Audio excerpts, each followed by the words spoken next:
Shut up and sit down. चलिए आइए अब हम लोग करते हैं 26.2 major concerns in India's foreign policy in the post cold war period. अब देखिए, जब कोल्ड वॉर पीरियड खत्म हो गया, ठीक है, तो उसके बाद भारत का जो विदेश नीति था उसमें क्या क्या महत्वपूर्ण चिंताएं थी, अब हम लोग उनके बारे में पढ़ेंगे। The end of cold war in 1989 has brought about significant changes in the international scene and hence new policy problems for the various states in the developing world including India। अब देखिए 1989 में कोल्ड वॉर ख़त्म हो गया, ठीक है, तो बहुत सारे महत्वपूर्ण बदलाव आए अंतर्राष्ट्रीय माहौल में, अंतर्राष्ट्रीय परिस्थिति में, और नए नीति की समस्या आ गई बहुत सारे राज्यों के लिए, देशों के लिए जो विकास कर रहे थे देश में, ठीक है, जो दुनिया में विकास कर रहे थे। जैसे भारत एक डेवलपिंग कंट्री है। The new situation is made by greater uncertainty and complexity. अब जो नया परिस्थिति बनाया गया, ठीक है, उसमें बहुत सारी जटिलताएं आ गई, बहुत सारा अनिश्चितताएं आ गई। For India, disintegration of the Soviet union has meant uncertainty on several aspects, with supply of weapon systems, supply of spare parts, diplomatic support on Kashmir and other politico-strategic issue in and outside the United Nations and as a counterweight to US in South Asia। अब देखिए भारत के में क्या हुआ, Soviet union का disintegration होने से बहुत सारी अनिश्चितताएं आ गई बहुत सारे मामलों में। जैसे सप्लाई ऑफ वेपन सिस्टम, हथियार दिए जाने लगे, ठीक है, सप्लाई ऑफ स्पेयर पार्ट्स, फिर कश्मीर में डिप्लोमेटिक सपोर्ट, फिर जो पॉलिटिको स्ट्रैटेजिक मुद्दे थे, इश्यूज अंदर और बाहर राष्ट्रीय संघ यूनाइटेड नेशन में, और जो यूएस है उसका साउथ एशिया में उसका जोर पकड़ना। During the last 1 decade and a half international politics has undergone major changes। देखिए 1 decade होता है 10 साल का, तो लगभग 15 साल 1 decade and a half, तो इसमें जो अंतर्राष्ट्रीय राजनीति हुई उसमें बहुत सारी बदलाव आए। The cold war has ended, the world became unipolar, a number of states have disintegrated, Cold War military blocs have lost their significance, some such blocs have dissolved and new regional economic blocs are shaping up।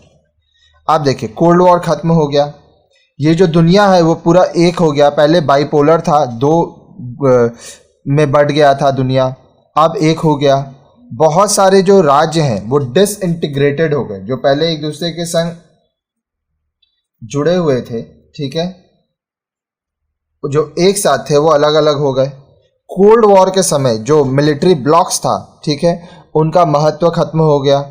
उसके बाद कुछ कुछ जो blocks थे वो पूरे के पूरी नष्ट हो गए और नए नए प्रकार के आर्थिक ब्लॉक्स बनने लगे। अब देखिए यहाँ पे एक वर्ड है ब्लॉक, ठीक है, इसका मतलब क्या होता है, a combination of countries, parties और ग्रुप शेयरिंग कॉमन पर्पस, ठीक है, मतलब ग्रुप, कुछ लोग, ठीक है, देश, पार्टियां या समूह, ठीक है, जो एक साथ मिलकर एक काम करते हैं एक उद्देश्य से।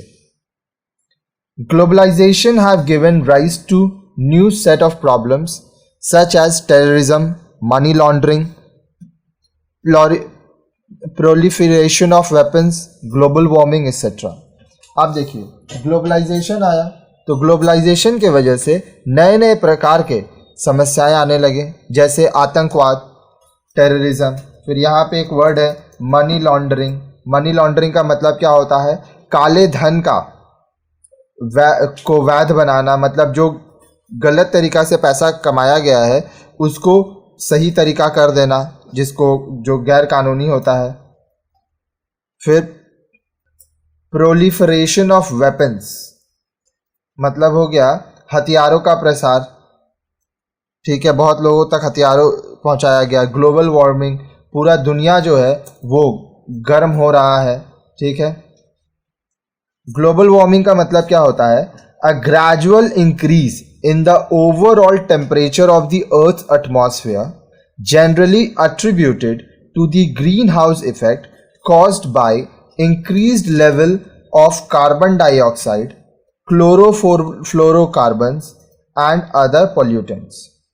देखिए, कार्बन डाइऑक्साइड, क्लोरोफ्लोरोकार्बन और अन्य प्रदूषकों के बढ़े हुए स्तर के कारण ग्रीन हाउस प्रभाव के लिए आमतौर पर पृथ्वी के वायुमंडल के समग्र तापमान में क्रमिक वृद्धि को जिम्मेदार ठहराया गया। ठीक है, मतलब पूरे दुनिया का जो तापमान है वो बढ़ता गया। इसी को ग्लोबल वार्मिंग कहते हैं। इसके बारे में आप पढ़े भी हैं और सुने भी होंगे। These problems are not endemic to any region but affect all the countries to some extent or the other. अब ये जो समस्याएं हैं यह सिर्फ कुछ क्षेत्रों तक सीमित नहीं है, ये पूरे दुनिया में जितने भी देश हैं उनको किसी ना किसी तरीका से ये प्रभाव उन पर डालती हैं।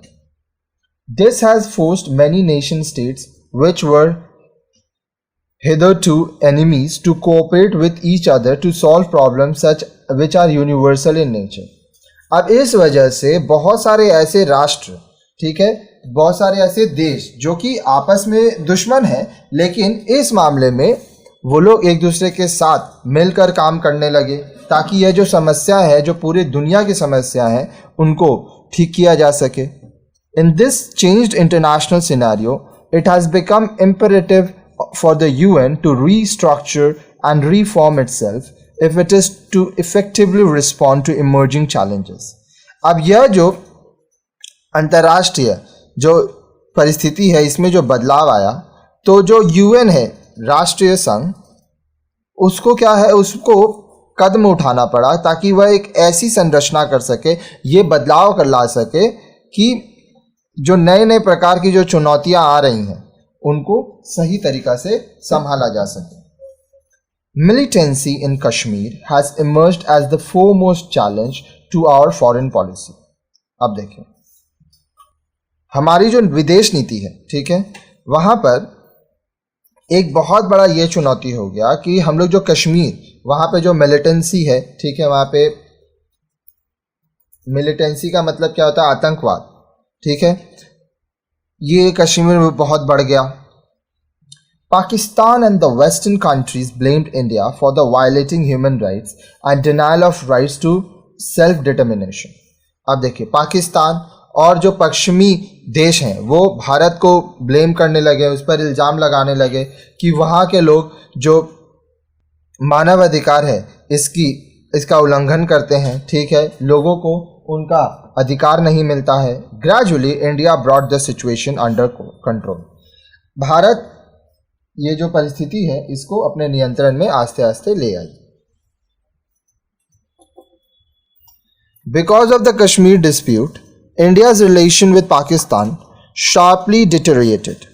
अब देखिए, कश्मीर का जो मुद्दा है, वहाँ पे जो परेशानियाँ हैं, उसके वजह से भारत का पाकिस्तान के संग जो संबंध था, जो रिश्ता था, वह बहुत ज़्यादा खराब हो गया।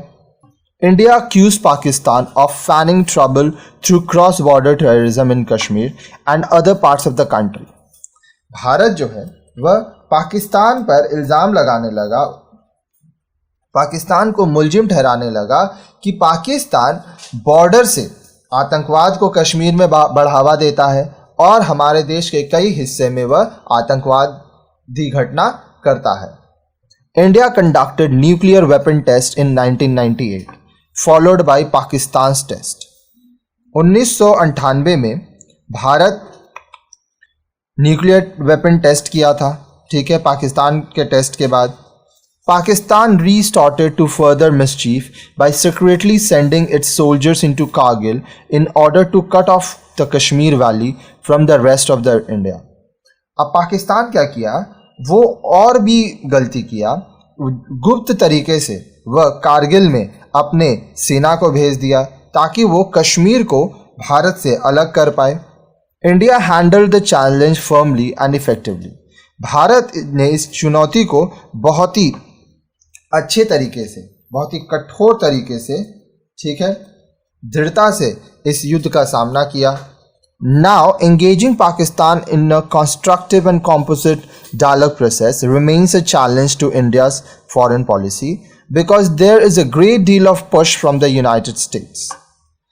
अब पाकिस्तान के साथ, ठीक है, एक अच्छा डायलॉग हो सके, बात हो सके ताकि चीज़ें ठीक हो जाएं, ये एक बहुत ही बड़ा चुनौती है भारत के विदेश नीति में. ठीक है, क्योंकि यूनाइटेड स्टेट्स जो है वहाँ से बहुत ज़्यादा इस बात को किया जा रहा है.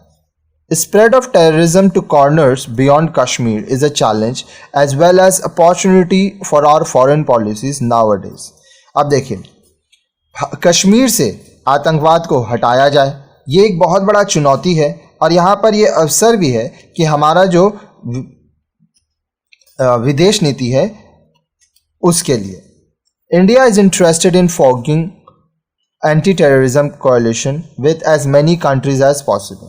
भारत इस बात को लेकर रुचि रखता है कि वह जो देश आतंकवाद के खिलाफ हैं उनके संग गठबंधन बनाए और इस पूरे दुनिया से आतंकवादी घटनाओं को, आतंकवाद को खत्म करे. Keeping old friendship and looking for new friendships is another challenge for our foreign policy after the Cold War has ended. अब देखिए, जो पुराने दोस्त हैं, जो पुराने दोस्त देश हैं, राष्ट्र हैं, उनके साथ दोस्ती बनाए रखना और नए नए राष्ट्र के साथ, राज्यों के साथ, देशों के साथ दोस्ती करते रहना, यह भारत का जो विदेश नीति है उसके लिए एक बहुत बड़ा चुनौती हुआ कोल्ड वॉर के खत्म होने के बाद. For example, India is interested in strengthening it's relationship without damaging it's relation with the Arab countries. अब उदाहरण के लिए भारत अपना दूसरे देशों के संग संबंध बनाना चाहता है, वह खुद को और ताकतवर बनाना चाहता है बिना अपने अरब कंट्रीज जो है, अरब के देश हैं, उनके संग संबंध को खराब किए हुए. Similarly, India's foreign policy is tackling new task like deepening economic and security cooperation with the United states while at the same time opposing unilateral actions against Iraq and Yugoslavia. साथ ही साथ जो भारत का विदेश नीति है, वो जो नए नए जो समस्याएं हैं, जो चीज़ें हैं, जैसे कि जो हमारा इकोनॉमी है, ठीक है, जो हमारा सुरक्षा है, ठीक है, उस पर काम हो यूनाइटेड स्टेट्स के साथ. साथ ही साथ जो यूनिलैटरल एक्शंस हैं, ठीक है, जो इराक और यूगोस्लाविया के खिलाफ जो एक्शन है उसके खिलाफ बोल पाए. Finally, India is realising the growing importance of economic aspect of foreign policy. अब देखिए, अंत में भारत ये चीज़ समझता है कि जो विदेश नीति है, ठीक है, उसमें आर्थिक जो मुद्दे हैं, जो आर्थिक चीज़ है, उसका महत्व कितना बढ़ता है. Hence, it is trying to establish a new basis for its relation with neighboring countries in South Asia, China and the Southeast Asian countries. इसलिए वह इस बात की कोशिश करता है कि वह नए नए संबंध बनाए, ठीक है, अपने पड़ोसी देशों के साथ, साउथ एशिया में, चाइना में, साउथ ईस्ट एशियन कंट्रीज़ के साथ.